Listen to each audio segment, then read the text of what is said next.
We're going to, there, the mics are working.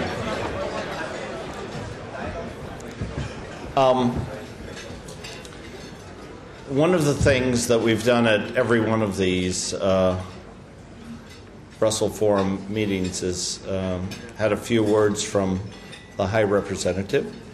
And this year we've asked our good friend and partner, Gunter Thielen of the Bertelsmann Foundation, to introduce him. Gunter?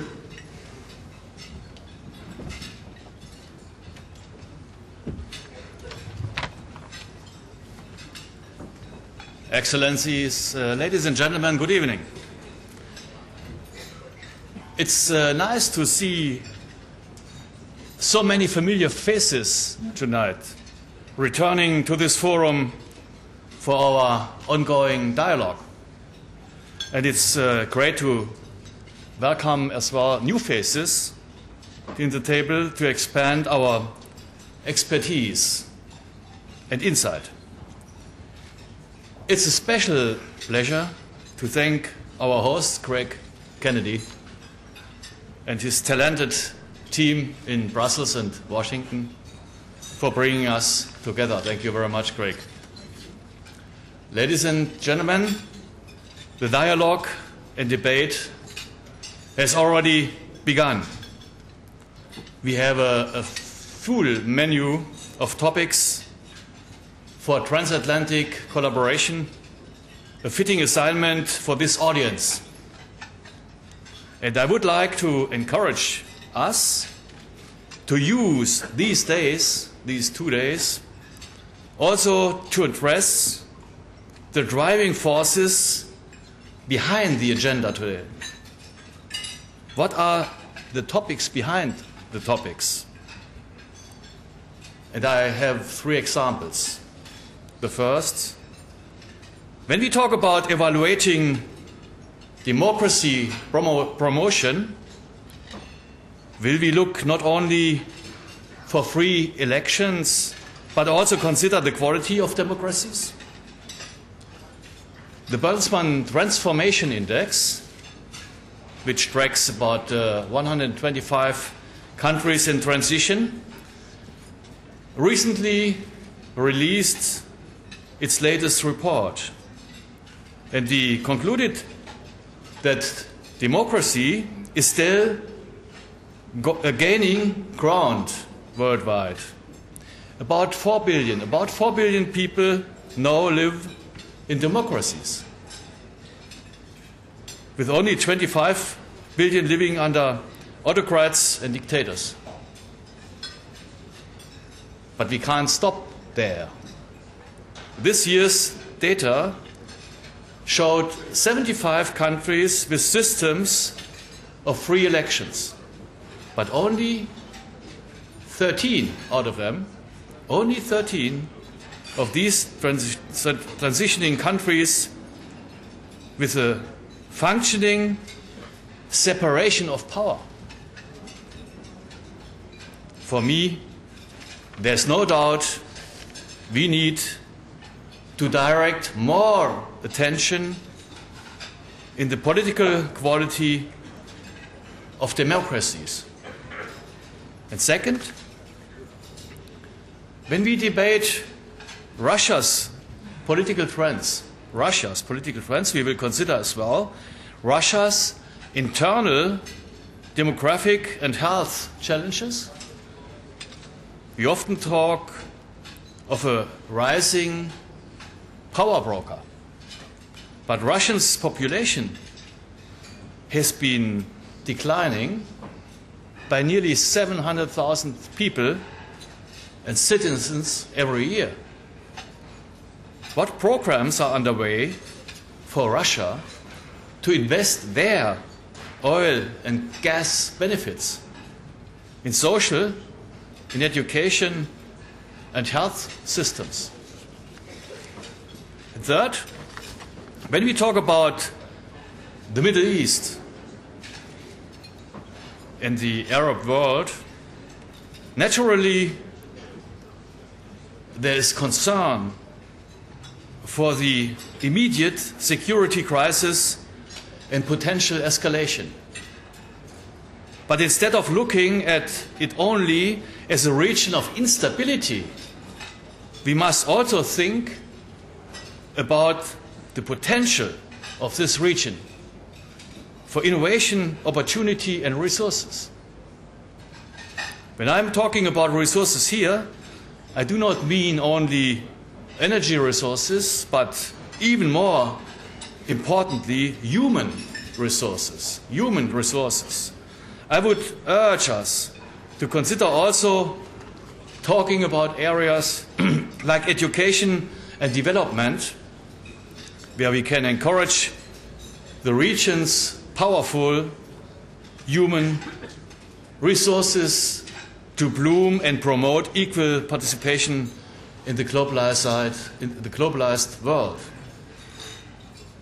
There are just a few examples where we can look across disciplines for insight. Another challenge this weekend is to look across sectors for fresh ideas. In today's reality, businesses are breaking down barriers across borders faster than any international organization. Interactions between the Middle East, Asia and Europe seem to be growing as fast as the number of direct flights between them. As we see from the growth of sovereign wealth funds, countries long labeled as emerging countries are now powerhouses in the financial world. And we in the policy arena need to keep pace with the ever-escalating integration of the marketplace. Globalization has been a label we have discussed for years, but we continually witness innovation and adaptation. In today's interconnected world, business, civil society and the public audience are often in the driver's seat. Just as often, or even more so, than governments. It's our challenge to look across sections and sectors and take example from innovators who blaze new trails to break down borders. And I have the pleasure tonight, ladies and gentlemen, to introduce a man who has taken pride in being a trailblazer. A man who has dedicated his life to breaking institutional barriers. A man who prides himself in making a real-time impact in a real-time challenge. A man who tests the limits of borders and is always shrinking the distance between the US and Europe. A man known for saying, yes, we can, when tasks are difficult. It's my pleasure to hand the podium over to Javier Solana. Javier, the podium is yours. Thank you.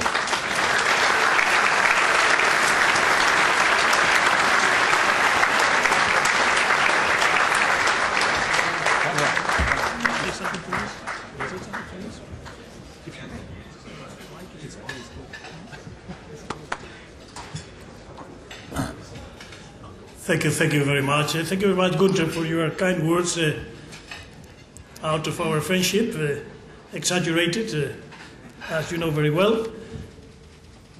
Let me say a few words of thanks first.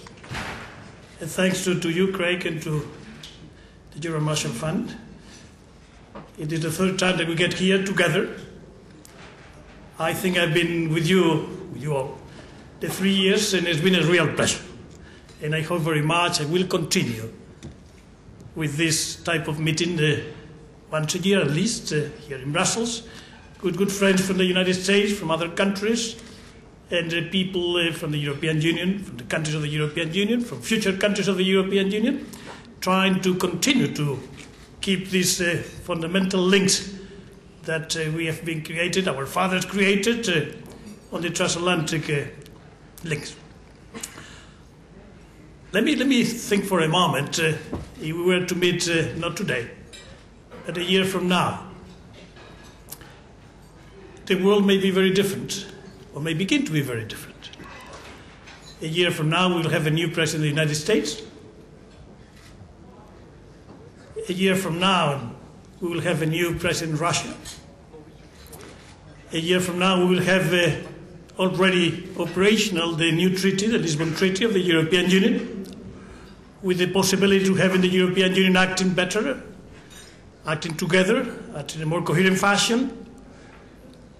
Now, if I say just only these three things, we can say many other things that will take from here to the next year. The Olympics Games in China, to mention other. I hope very much peace in the Middle East. Now, you look at that. What is the obligation that we have today?